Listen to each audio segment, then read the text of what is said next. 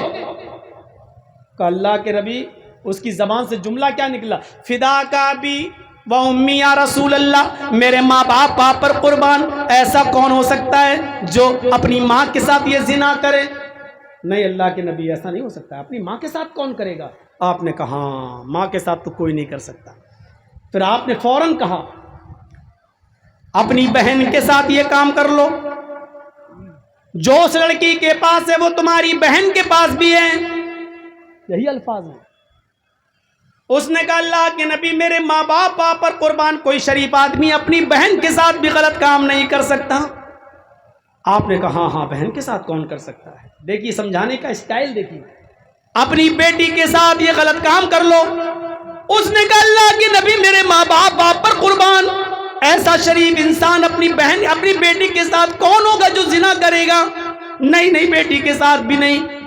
پھر آپ نے اس سے کہا اچھا اپنی پھوپھی کے ساتھ کر لو، اپنی چچی کے ساتھ کر لو، اپنی خالہ کے ساتھ کر لو۔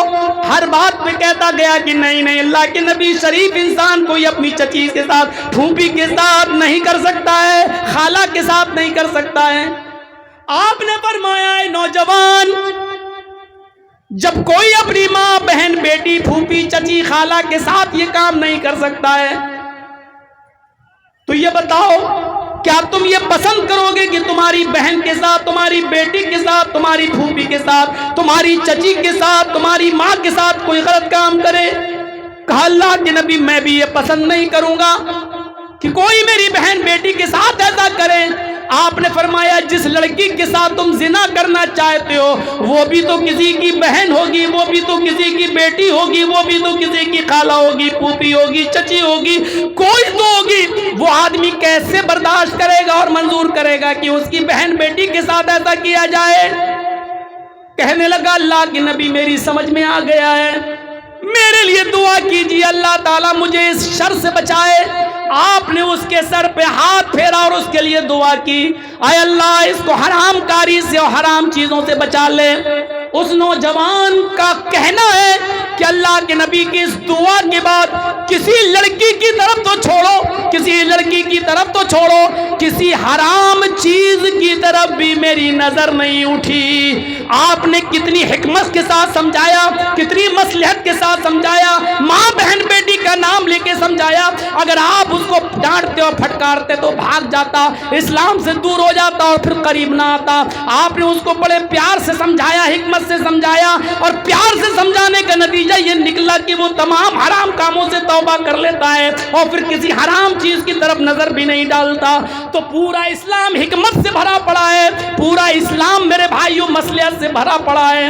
ہمیں اور آپ کو بھی مصلحت کے پیش نظر بہت سی چیزوں سے سمجھوتا کرنا پڑے گا, ہمیں بھی حالات کے پیش نظر بہت سی چیزوں سے سمجھوتا کرنا پڑے گا. جرجی صاحب کہہ رہے ہیں کیا میں نے غلط بات بولی ہے, کیا صحیح نہیں ہے؟ جرجی صاحب آپ بولے تو صحیح ہو, لیکن موقع اور محل تو دیکھتے کہ موقع اور محل کیا ہے.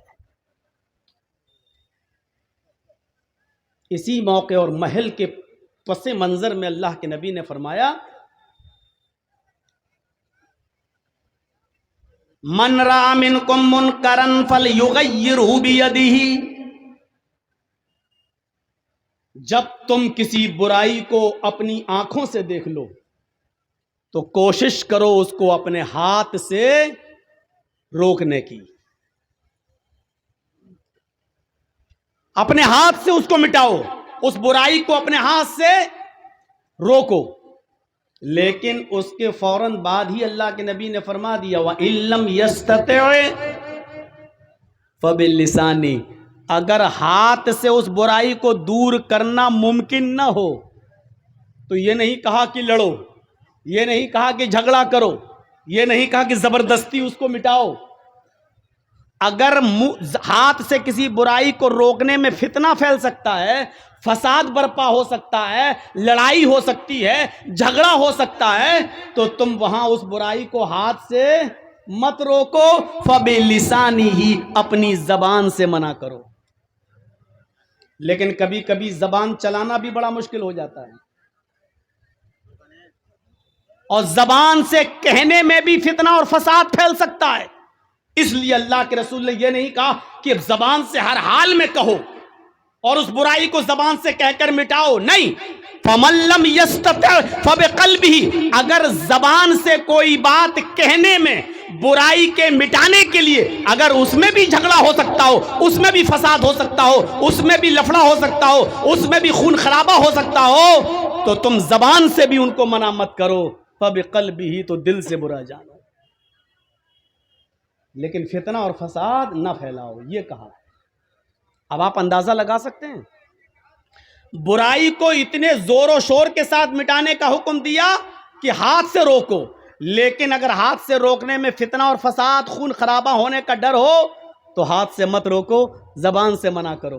اور زبان سے منع کرنے میں بھی خون خرابہ پھیل سکتا ہو تو زبان سے بھی مت کہو, بلکہ دل سے برا جانو اور خود اس جگہ مت جاؤ, ہٹ جاؤ. ٹھیک ہے, اس کو میں برات منع کروں گا تو یہ ہمارے اوپر پل پڑیں گے, تو جرجی صاحب آپ خود برات میں مت جائیے, دل سے برا جانیے, اپنے گھر بیٹھیے, چپ چاپ رہیے. یہ ذالک اضعف الایمان, یہ ایمان کا سب سے کمزور درجہ ہے. میری بات آپ سمجھ گئے ہوں گے کہ میرا اشارہ کس طرف ہے, میں کہنا کیا چاہ رہا ہوں. یہ منافقوں کا وصف ہے کہ جب ان سے کہا جاتا ہے کہ زمین میں فساد مت پھیلاؤ تو اکڑ کر کہتے ہیں میں تو حق بات کہہ رہا ہوں, میں تو اصلاح کر رہا ہوں, میں صحیح بات بول رہا ہوں. آپ کے صحیح بات کہنے کا انکار میں نہیں کر رہا ہوں, آپ صحیح بات غلط جگہ پر کہہ رہے ہیں اور غلط وقت پر کہہ رہے ہیں. اب رمضان کا مہینہ چل رہا ہو, آپ قربانی کے احکام بتائیں تو صحیح نہیں ہے.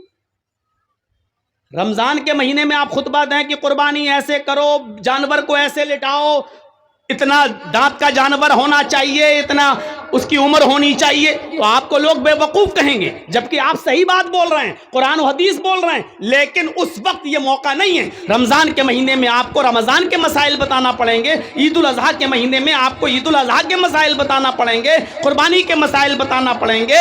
میرے بھائیوں, اسی طریقے سے حق بات کہنے کا اور صحیح بات کہنے کا ایک موقع ہوتا ہے, اس موقع پر آپ کہیے, اور ایک وقت ہوتا ہے, اس وقت پر وہ بات کہیے تو اچھی لگتی ہے. تو منافق وقت اور ٹائم نہیں دیکھتا ہے, کہتا ہے انما نحن مصلحون, ہم تو اصلاح کرنے والے ہیں. لیکن اللہ نے کیا کہا, الا ہوشیار رہنا ایسے لوگوں سے. انہم ہم المفسدون ولکن لا یشعرون. یہ اصلاح پھیلانے والے لوگ نہیں ہیں، اصلاح کرنے والے لوگ نہیں ہیں، یہ سماج کا بھلا چاہنے والے لوگ نہیں ہیں،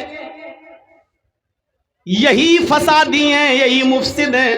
ولکن لا یشعرون، ان کو پتہ نہیں ہے، یہ جانتے نہیں ہیں. یہ سمجھ رہے ہیں کہ میں بہت اچھا کام کر رہا ہوں، یہ سمجھ رہے ہیں کہ میں بہت نیک کام کر رہا ہوں، حالانکہ نیک کام کرنے کا یہ وقت نہیں تھا. اب میں ایک دو مثالیں آپ کے سامنے رکھوں گا. 35 سال کی عمر تھی نبی اکرم صلی اللہ علیہ وسلم کی، یعنی 40 سال کے بعد آپ رسول بنے. ابھی نبی بھی نہیں بنے تھے، ابھی رسالت بھی نہیں ملی تھی، نبوت بھی نہیں ملی تھی. عمر کتنی تھی؟ 35 سال. اور مکہ میں تیز بارش ہو گئی، سیلاب آ گیا، اور خانہ کعبہ جس کا ہم اور آپ سب طواف کرتے ہیں، اس خانہ کعبہ میں شگاف پڑ گیا، وہ ڈہ گیا، وہ گر گیا. تو مکے کے لوگوں نے از سر نو دوبارہ خانہ کعبہ کو بنا کر تیار کیا. یہ سب کا عقیدہ تھا کہ اللہ کا گھر ہے، خانہ کعبہ کو بنا کر تیار کیا. جب خانہ کعبہ بن کر تیار ہو گیا، آپ لوگ تھوڑا جلدی کریے، بیچ میں کھڑے ہو کے چندہ کرنے کو میں منع نہیں کر رہا ہوں، لیکن تھوڑا سا ڈسٹرب ہو رہا ہے، جلدی کیجئے. مدرسے کا کام ہے، وہ تو کرنا ہی ہے، وہ تو ضروری ہے، اسی مقصد سے جلسہ ہوا ہے، اس میں کوئی رکاوٹ نہیں، لیکن تھوڑا جلدی. خانہ کعبہ جب بن کر تیار ہو گیا دوبارہ، تو جو حجر اسود تھا، حجر اسود جس کو ہم اور آپ جا کر چومتے ہیں، جو وہاں تک پہنچ جائے بوسہ لیتے ہیں، اس حجر اسود کو رکھنے کا جب نمبر آیا، اس کو اسی جگہ پر رکھ دیا جائے جہاں وہ رکھا ہے، تو اس کو رکھنا تھا. تو بڑے بڑے قبیلے لڑنے لگے، بڑے بڑے قبیلے لڑنے لگے، خاندان لڑنے لگے. یہ کہتا ہے میرا قبیلے کا سردار رکھے گا، دوسرا قبیلہ کہتا نہیں اس حجر اسود کو میرے قبیلے کا سردار رکھے گا، تیسرا کھڑے ہو کے کہتا ہے اس کو میرے قبیلے کا سردار رکھے گا، چوتھا کہتا ہے اس کو. الغرض بڑے بڑے قبیلے لوگ لڑنے لگے اور کہنے لگے کہ نہیں، اس حجر اسود کو اٹھا کر اس کی جگہ پر رکھنے کا حق صرف ہمارے قبیلے کو حاصل ہوگا. یہاں تک کہ تلواریں نکل آئیں، لڑنے پر آمادہ ہو گئے، خون خرابہ پھیلنے کی نوبت آ گئی، خون خرابہ پھیلنے کی نوبت آ گئی. اب آپ لوگ اپنی جگہ پر بیٹھے رہیے، جس کو جب کوئی نذرانہ تحفہ مدرسے کو دینا ہو صدقہ، تو انشاءاللہ میں آپ کو موقع دوں گا، تقریر کے بعد میں بیٹھوں گا، مجھ سے مصافحہ بھی کریے گا، اور میرے ہاتھ پر اس مدرسے کے لیے آپ کو کچھ دینا بھی ہوگا. آپ اس کی جیب سے میں نکالوں گا، ضرور اپنی محبت دیکھوں گا. 26 سال سے کرتے چلے آ رہے ہیں، اب تک بلا رہے ہیں، تو آج بھی دیکھتا ہوں کہ آپ کو کتنی محبت ہے ہم سے اور میری کتنی بات مانتے ہیں. لیکن بیچ میں اٹھ کر تھوڑا ڈسٹرب مت کیجیے. تو میرے بھائیوں سنیے، خون خرابے کی نوبت آ گئی، تلواریں نکل آئیں، فتنہ پھیل گیا. تو اس وقت ایک بزرگ آدمی کھڑا ہوا قوم کا اور کہنے لگا لڑو نہیں، خون خرابہ اچھی بات نہیں ہے.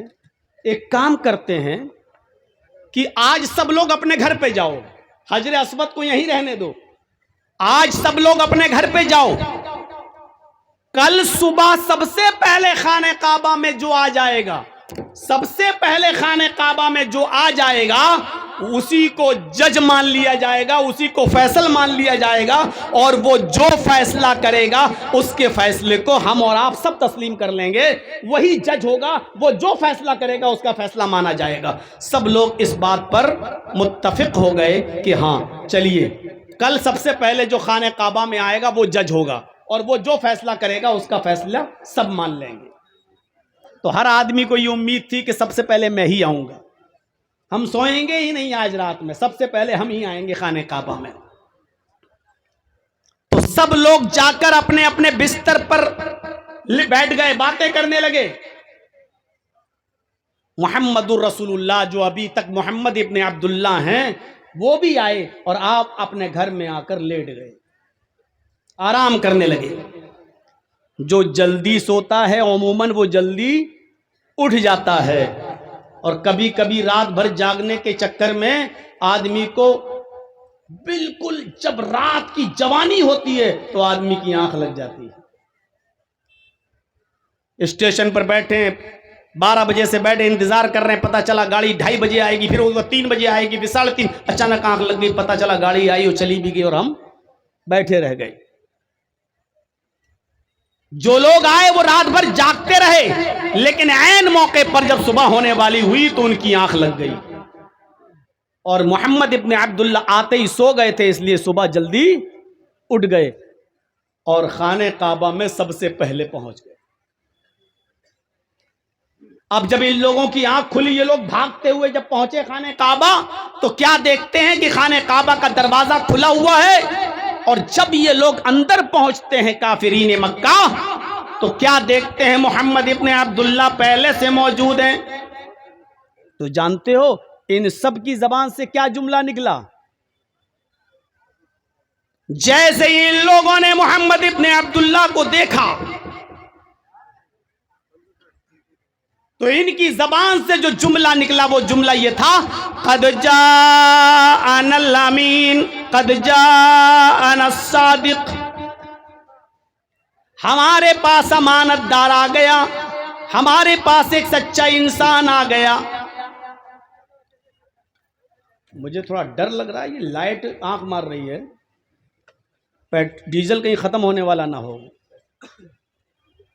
تھوڑا پہلے سے بول کے رکھیے، نہیں تو پھر ایک دم اندھیرا ہو جائے گا، پھر لوگوں کو بیڑی اور سگریٹ پینے کا موقع مل جائے گا۔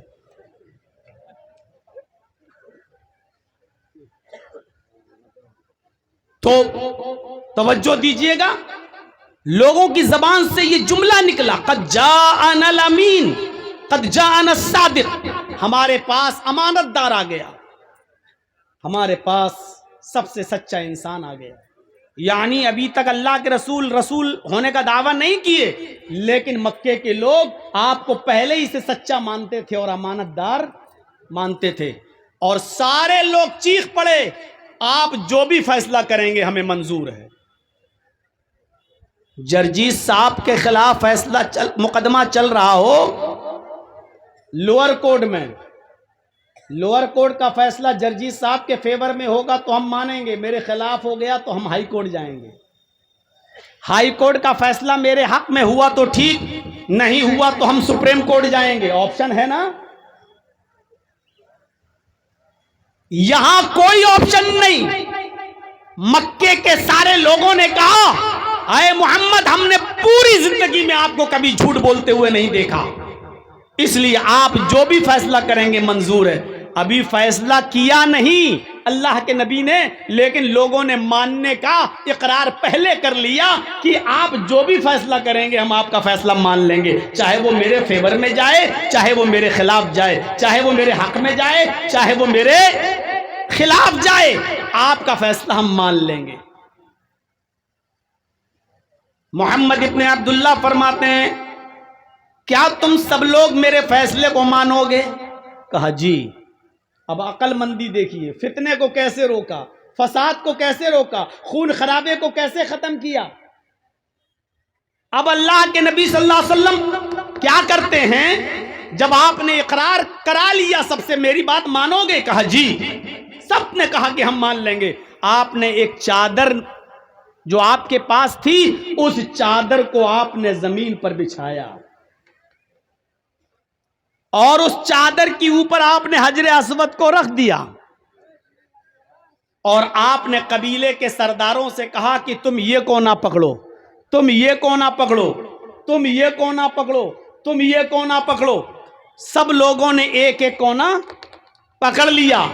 جو 4 بڑے بڑے قبیلے لڑ رہے تھے آپس میں، ان چاروں قبیلوں کے سرداروں سے آپ نے چادر کا ایک ایک کونا پکڑوا دیا، اور پھر آپ نے کہا اس کو اٹھاؤ۔ سب لوگوں نے اس کو چادر کو اٹھایا، حجر اسود بھی اٹھ گیا جو اس چادر میں رکھا ہوا تھا، حجر اسود بھی اٹھ گیا۔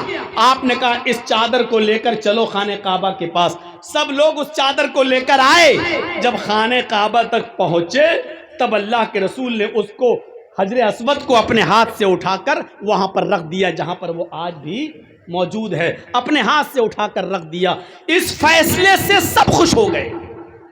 ہر قبیلے کا سردار یہ کہنے لگا کہ حجر اسود کو میں نے اٹھایا، وہ کہتا میں نے اٹھایا، وہ کہتا میں نے اٹھایا، چوتھا بھی کہہ رہا میں نے اٹھایا، اور سب کو کوئی شکایت کا موقع نہیں ملا۔ یہ تھی اللہ کے نبی صلی اللہ علیہ وسلم کی عقل بندی، یہ تھی نبی اکرم صلی اللہ علیہ وسلم کی دور اندیشی۔ اور نبی بننے سے پہلے جس نبی کی عقل مندی اور دور اندیشی کا یہ عالم ہو، تو نبی بننے کے بعد اس رسول کی عقل مندی اور دور اندیشی کا عالم کیا ہو۔ فتنہ اور فساد کس طریقے سے روک دیا۔ جو قوم تلوار سے نیچے کسی کی بات ہی نہیں کرتی تھی،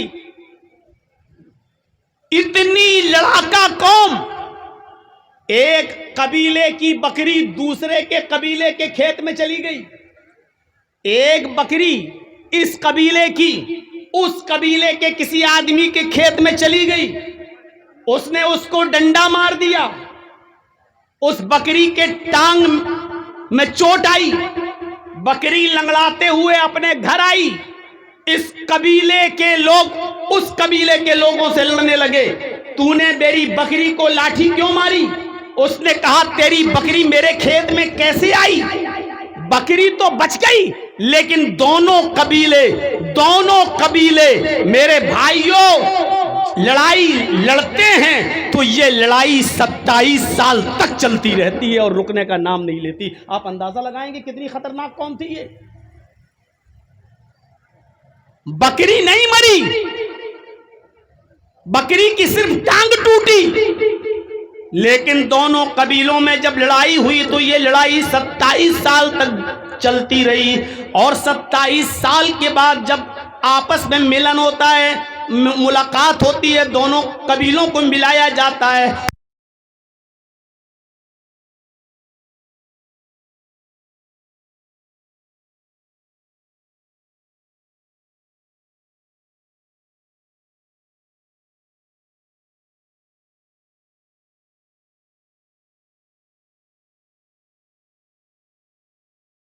کتنی خطرناک قوم تھی، اس قوم کو انسان بنایا محمد رسول اللہ صلی اللہ علیہ وسلم نے۔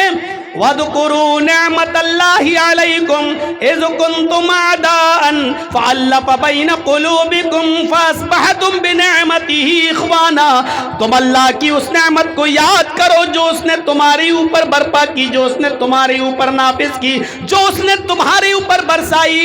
إِذْ كُنْتُمْ أَعْدَاءً، آپس میں تم ایک دوسرے کے دشمن تھے، آپس میں تم ایک دوسرے کے حریف تھے، آپس میں تم ایک دوسرے کے دشمن تھے۔ فَأَلَّفَ بَيْنَ قُلُوبِكُمْ، اللہ نے تمہارے دلوں میں الفت ڈال دی، اللہ نے تمہارے دلوں میں محبت ڈال دی۔ فَأَصْبَحْتُمْ بِنِعْمَتِهِ إِخْوَانًا، تو تم اللہ کی اس نعمت سے آپس میں بھائی بھائی بن گئے۔ ایسی قوم کو اللہ کے نبی نے محبت سے، اخلاق سے بھائی بھائی بنا دیا، ایک دوسرے کے لیے لڑنے، ایک دوسرے کو مارنے والے، ایک دوسرے کے لیے اپنی جان دینے لگے، ایک دوسرے کے لیے اپنی جان نچھاور کرنے لگے۔ ایسا بھائی بنا دیا محمد رسول اللہ صلی اللہ علیہ وسلم نے۔ اس لیے ہمیں اور آپ کو یہ دیکھنا ہے کہ موقع اور محل کیا ہے۔ ہر صحیح بات ہر وقت نہیں بولی جاتی، ہر صحیح کام ہر وقت نہیں کیا جاتا، یہ بھی سن لیجئے۔ وقت اور موقع کی نزاکت کو دیکھ کر شریعت اس میں بھی ہماری رہنمائی کرتی ہے۔ اللہ کے رسول اور آپ کے صحابہ عمرہ کرنے ہی تو آ رہے تھے، جو روک دیا گیا اور نہیں کرنے دیا گیا، اور کافروں نے کہہ دیا اگر مکہ میں گھس جائیں محمد اور محمد کے ساتھی تو ان کو قتل کر دو اور گردنیں اڑا دو۔ میں پوچھنا چاہتا ہوں کیا عمرہ کرنا غلط تھا؟ مکے میں اللہ کے نبی اور صحابہ پیدا ہوئے، ہم جہاں پیدا ہوئے ہم ہی کو وہاں گھسنے نہیں دیا جا رہا ہے، ہم ہی کو وہاں گھسنے سے منع کیا جا رہا ہے۔ اس منظر کو آپ سنیں گے؟ سنیے، آپ سوچیں گے کہ اللہ کے رسول نے اتنا دب کر سمجھوتا کیا؟ آپ تو بڑے باپ کے بیٹے ہیں، آپ سمجھوتا کہاں کریں گے؟ ہم تو بڑے باپ کی اولاد ہیں، ہماری فطرت، ہم تو خان ہیں، ہم تو پٹھان ہیں، ہم تو اونچی قوم کے میں پیدا ہوئے ہیں۔ ڈائلاگ دیکھو، سر کٹانا گوارا ہے، سر جھکانا گوارا نہیں۔ یہ موقع تھا، یہ محل تھا، آئی لو محمد کا جلوس نکالنا اور لے کے چلنا اور ورغلانا اور کہنا اور چیخنا کہ ہم تو نکالیں گے محمد کے نام پر ہماری جانیں بھی قربان۔ اور جب ڈنڈے برسے اور لاٹھیاں چلیں تو چپل گن نہیں پا رہے تھے کہ کتنی چپلیں ہیں۔ کہاں چلی گئی تھی وہ محبت؟ کوئی مرا نہیں، کہاں چلی گئی تھی وہ لوگ جو کہہ رہے تھے کہ محمد کے نام پر ہمارے سینے چھلی ہو جانے کے ہم کرانے کے لیے تیار ہیں، ہم جان دینے کے لیے تیار ہیں۔ آج میرے بھائیوں غور کرو، بریلی کی دھرتی پر اور بریلی کی سرزمین پر آج کتنے مکان اور کتنی دکانیں آج بلڈوز کر دی گئی ہیں اور گرا دی گئی ہیں۔ کون ہے اس کا ذمہ دار؟ کس نے منع کیا کہ رسول اللہ سے محبت نہیں ہونی چاہیے؟ رسول اللہ سے محبت تو ہمارے ایمان کا حصہ ہے، جس کے اندر رسول کی محبت نہیں وہ مسلمان ہی نہیں۔ لیکن جذبات، جوش،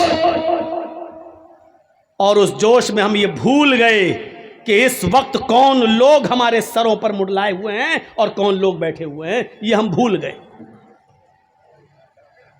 اللہ کے نبی بھی اپنے صحابہ کے ساتھ نکلے تھے، مدینے سے چل چکے تھے، حدیبیہ کے مقام پر پہنچ چکے تھے، اور یہاں جتنے لوگ بیٹھے پوچھئے حج کرنے گئے ہوں گے، عمرہ کرنے گئے ہوں گے، حدیبیہ کا مقام دیکھا ہے؟ میں بھی سن 1914 میں میں بھی 2014 میں اپنے والد صاحب کے ساتھ گیا تھا حج کرنے کے لیے اور اپنی والدہ کے ساتھ۔ میں حدیبیہ کے مقام کو دیکھ چکا ہوں، مکے سے کوئی 7 میل کی دوری پر بس مدینے سے چلے اللہ کے رسول اور آپ کے صحابہ، جس میں ابو بکر بھی ہیں، عمر بھی ہیں، حضرت علی بھی ہیں، بڑے بڑے صحابہ موجود ہیں۔ یہ قافلہ مدینے سے چلا۔ آج کل کی طرح یہ زمانہ نہیں تھا کہ مولانا جرجی صاحب پٹنہ سے 1 بجے دن میں وندے بھارت پہ بیٹھے اور شام کو 7 بجے آپ کے کشن گنج میں اتر گئے اور جلسے میں آ کے کہنے کہ سفر بہت لمبا تھا، بہت تھک چکا ہوں، طبیعت خراب ہے۔ یہ وہ دور نہیں تھا۔ گھوڑے کا سفر، کھچر کا سفر، اونٹ کا سفر، لائٹوں کا زمانہ نہیں۔ راستے میں کتنی تکلیف سے گزرنا ہوا ہوگا آپ کو، اور 300 میل تقریباً 450 کلومیٹر کا سفر کر کے حدیبیہ کے مقام پر آ کر رک گئے۔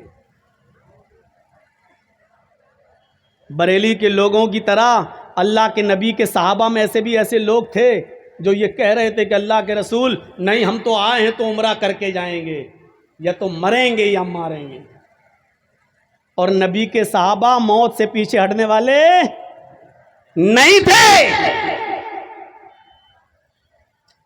وہ ایسے تھے کہ کوئی کہتا تھا کہ آئے خبیب، آج تو تمہیں بھی اچھا لگتا ہوگا کہ میں بچ جاؤں اور میری جگہ محمد پھنس جائیں۔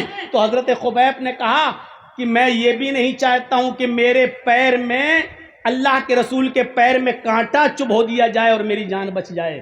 اگر مجھ سے کہو گے کہ صرف اپنے پیر میں کانٹا چبھو لینے دو، میں محمد کو چھوڑ دوں گا، تو اللہ کی قسم میں محمد الرسول اللہ صلی اللہ علیہ وسلم کے پیر میں کانٹا بھی نہیں چبھونے دوں گا، اپنی جان دے دوں گا، لیکن نبی کے پیر میں کانٹا بھی چبھانے کی اجازت نہیں دوں گا۔ اتنی محبت تھی صحابہ کو۔ حضرت عمر کہہ بھی رہے ہیں، حضرت عمر تھوڑے جذباتی جوش، اے اللہ کے رسول اتنی دور سے آئے ہیں، ہم رک جائیں گے؟ ادھر مکے میں اعلان کر دیا گیا کوئی بھی آئے قتل کر دو، کسی کو آنے نہیں دیا جائے گا۔ اللہ کے نبی اور آپ کے صحابہ حدیبیہ کے مقام پر رک جاتے ہیں۔ اب سنیے مسلمانوں، فتنہ کس طریقے سے روکا گیا، اور ہماری یہ بات بہت کام آئے گی، آج کے اس دور میں بھی کام آئے گی۔ اس الیکشن کے زمانے میں بھی کام آئے گی۔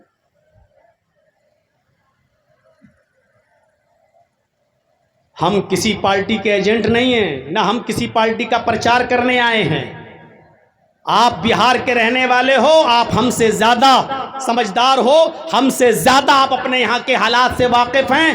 آپ کا معاملہ ہے، آپ سمجھیں یہ جلسہ دینی ہے، یہاں ہم دینی بات بتانے آئے ہیں اور جناب محمد رسول اللہ کا اصول بتانے آئے ہیں۔ شریعت نے ہمیں فساد کے، جھگڑے کے، نا اتفاقی کے، اختلاف کے ماحول میں بھی ہماری رہنمائی فرمائی ہے کہ ہمیں کس طریقے سے ان تمام چیزوں سے نپٹنا ہے۔ اس لیے ہم شریعت کا پرچار آپ کے سامنے کرنے کے لیے آئے ہیں۔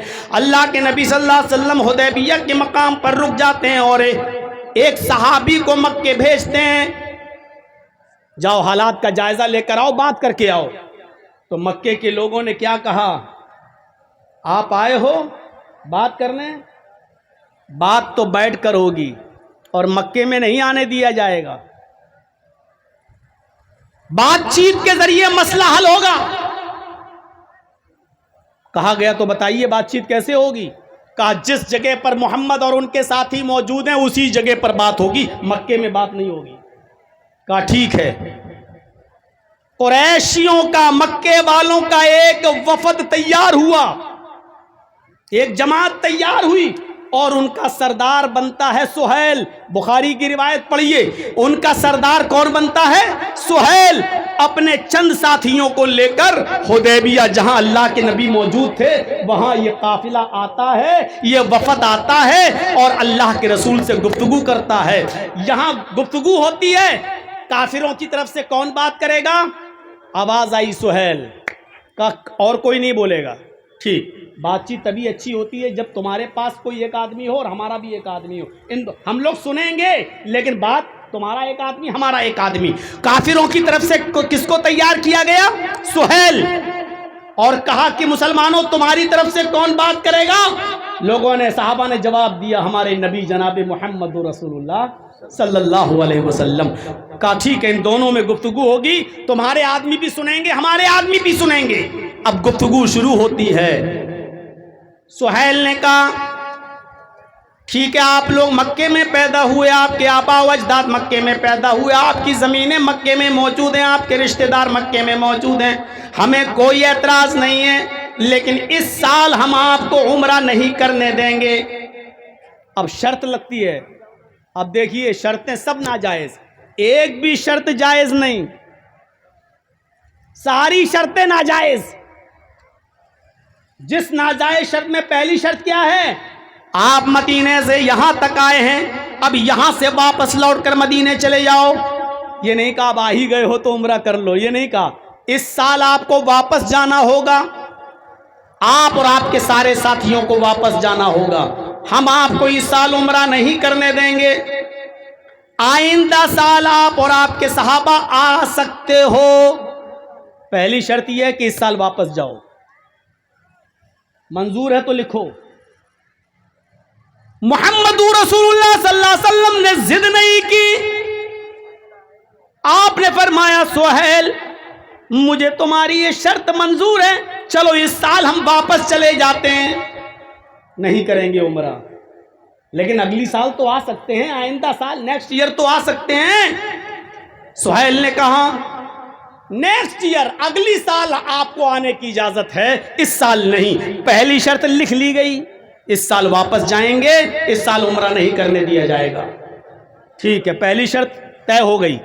دوسری شرط کافروں نے لگائی، آئے محمد دوسری شرط یہ ہے کہ آئندہ سال آپ عمرہ کرنے کے لیے آئیں گے اور آپ کے صحابہ عمرہ کرنے کے لیے آئیں گے تو مکے میں 3 دن سے زیادہ رہنے کی اجازت نہیں دی جائے گی۔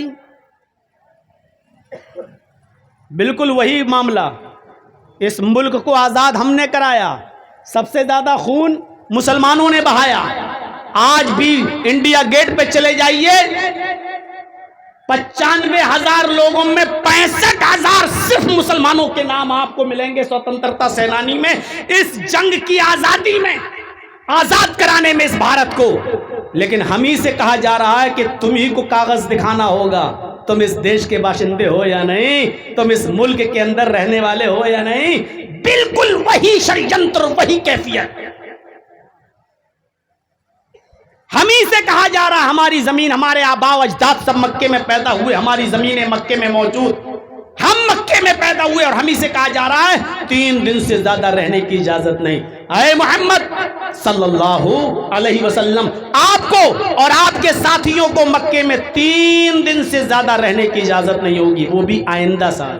اس سال تو بالکل نہیں، آئندہ سال آ سکتے ہو، لیکن 3 دن سے زیادہ مکے میں رہنے کی اجازت نہیں ہوگی۔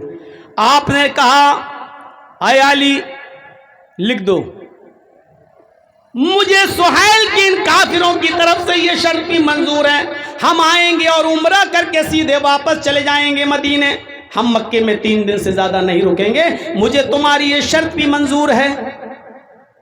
اگر اللہ کے رسول یہ کہتے کیوں نہیں رکھا جائے گا، کیا میری زمین نہیں ہے مکے میں، کیا ہمارے رشتہ دار نہیں ہیں مکے میں، تو کیا غلط بات تھی؟ صحیح بات تھی، لیکن کبھی کبھی صحیح بات سے بھی سمجھوتا کرنا پڑ رہا ہے۔ آپ نے فرمایا ٹھیک ہے، مجھے تمہاری یہ دوسری شرط بھی منظور ہے۔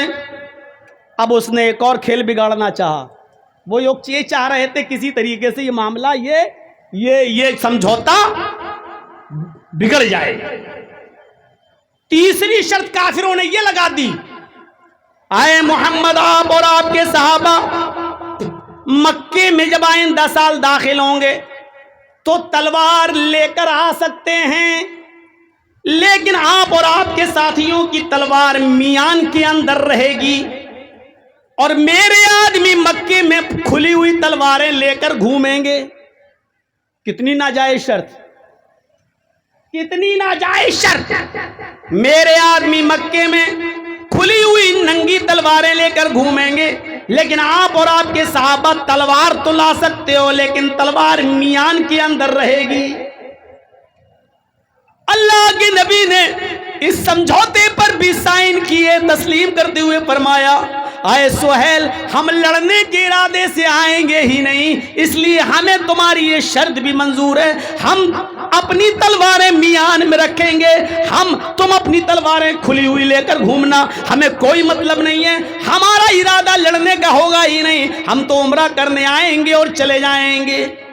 تیسری شرط بھی مان لی۔ آج ایک معمولی آدمی نہیں مان سکتا، پنچایت بیٹھ بھی جائے تب بھی کہتے پنچوں کا فیصلہ سر آنکھوں پر، لیکن پرنالہ میرا یہیں بہے گا، ہم بڑے باپ کے بیٹے ہیں۔ میرے بھائیوں تیسری شرط وہ بھی مان لی۔ حضرت عمر ایسے دیکھ بھی رہے ہیں یہ کیا کر رہے ہیں اللہ کے رسول، وہ حضرت عمر جن کی تلوار جلدی جلدی میان سے نکلتی تھی، جن کی عدالت میں قتل سے نیچے کوئی سزا تھی ہی نہیں، لیکن اللہ کے رسول جب شرطیں مان رہے ہیں تو عمر فاروق کیسے بول دیں ٹھیک ہے منظور ہے۔ سمجھوتا ہو گیا، اب چوتھی شرط ایک اور لگا دی۔ تھوڑا سا پنکھا ادھر بھی کر دیجئے بھائی، تھوڑا سا، پتہ نہیں اکتوبر کا لاسٹ ہے پھر بھی تو سردی تھوڑی پڑنا چاہیے، لیکن آج بہت گرمی لگ رہی ہے۔ تو میرے بھائیوں سنیے گا، بہت دلچسپ بات، چوتھی ایک اور شرط لگا دی، کسی طریقے سے تو معاملہ بگڑے، اور اللہ کے رسول بگڑنے نہیں دے رہے ہیں۔ انہوں نے چوتھی شرط لگائی ہے محمد ہاں ایک شرط اور ہے۔ آپ نے کہا اب کیا ہے؟ کہا ایک شرط اور ہے۔ کہا کیا؟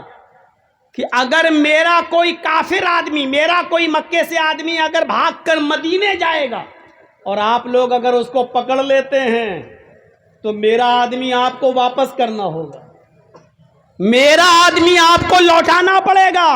اگر کوئی آدمی مکے سے بھاگ کر مدینہ جاتا اور آپ گرفتار کر لیتے ہیں تو میں جب چاہوں اپنا آدمی لے سکتا ہوں، میرا آدمی آپ کو واپس کرنا ہوگا،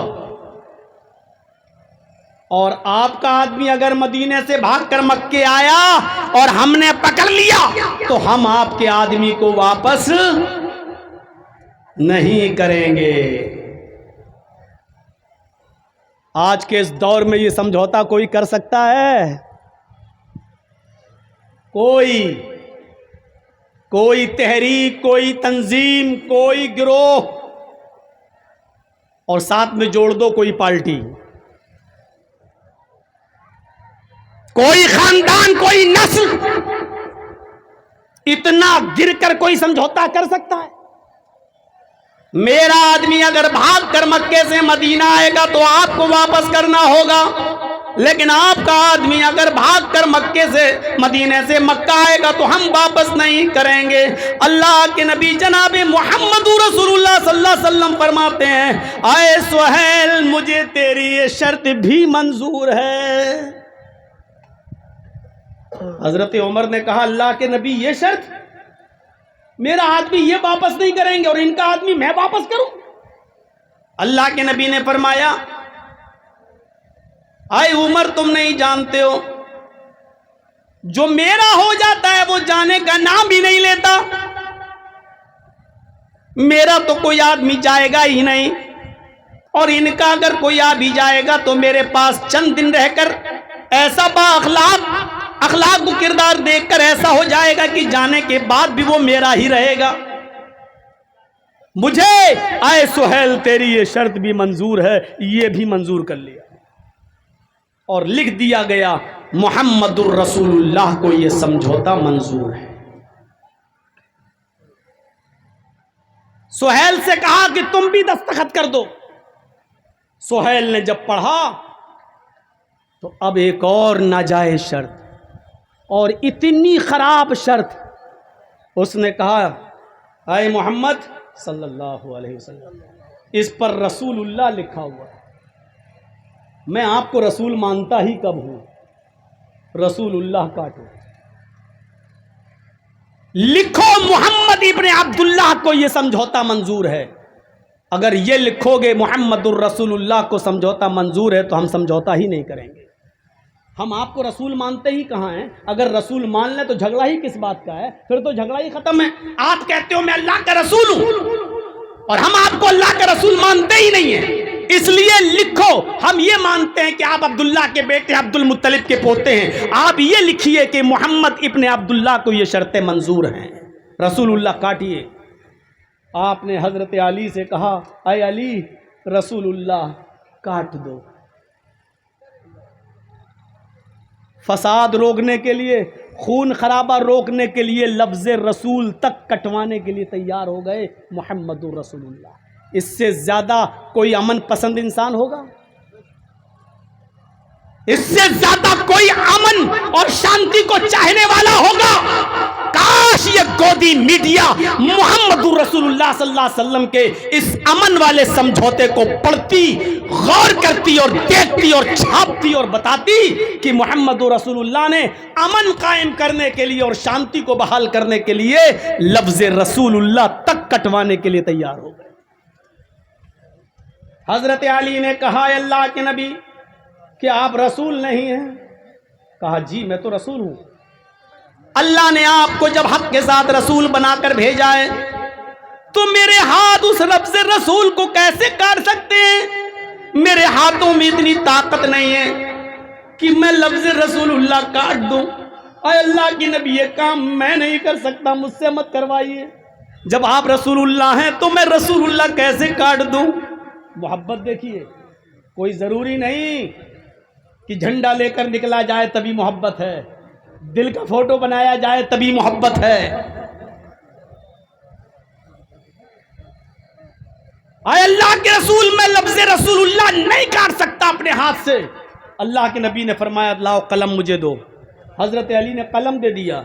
بخاری کی حدیث، بخاری کی روایت، اللہ کے نبی نے کہا علی مجھے بتاؤ کہ کہاں لکھا ہے رسول اللہ، مجھے بتاؤ رسول اللہ کہاں لکھا ہے؟ حضرت علی نے بتایا یہ لکھا ہے، یہاں سے یہاں تک یہ رسول اللہ لکھا ہوا ہے۔ آپ نے خود اس کو اپنے ہاتھ سے کاٹ دیا۔ لیجیے، اور لکھوا دیا ابن عبداللہ، محمد رسول اللہ کٹوا کر ابن عبداللہ کو یہ سمجھوتا منظور ہے۔ اب حضرت عمر اٹھ گئے، اور سنو ہمارے اور آپ کی طرح جذباتی لوگ نبی کے ساتھ بھی تھے۔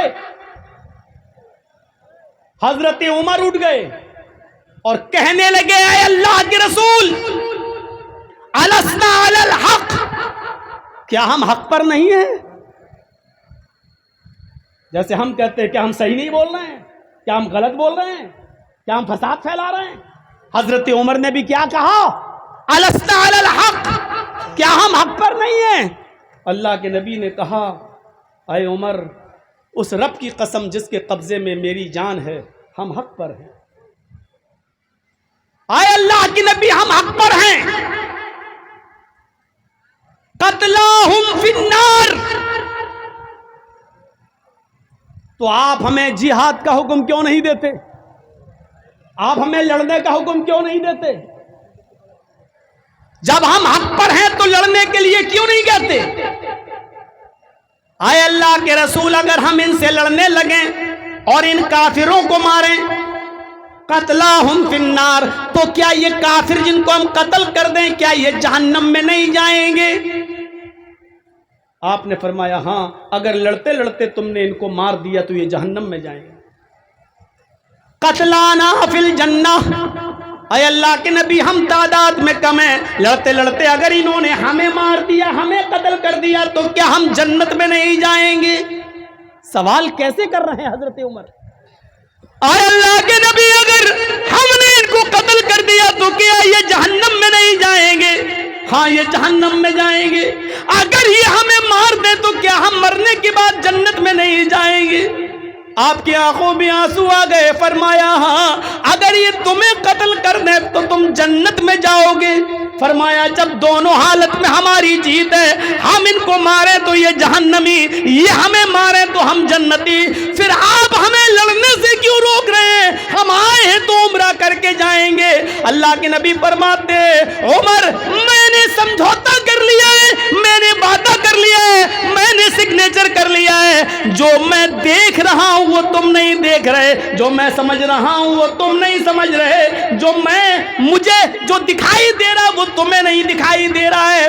آج اگر دب کر سمجھوتا کریں گے تو کل مکہ پہ ہم قبضہ کر لیں گے، اور آج اگر ہم لڑ گئے تو لڑ کر مر کر یہیں ختم ہو جائیں گے، پھر کوئی اللہ اللہ کہنے والا نہ ہوگا، پھر ہماری تعداد گھٹ جائے گی۔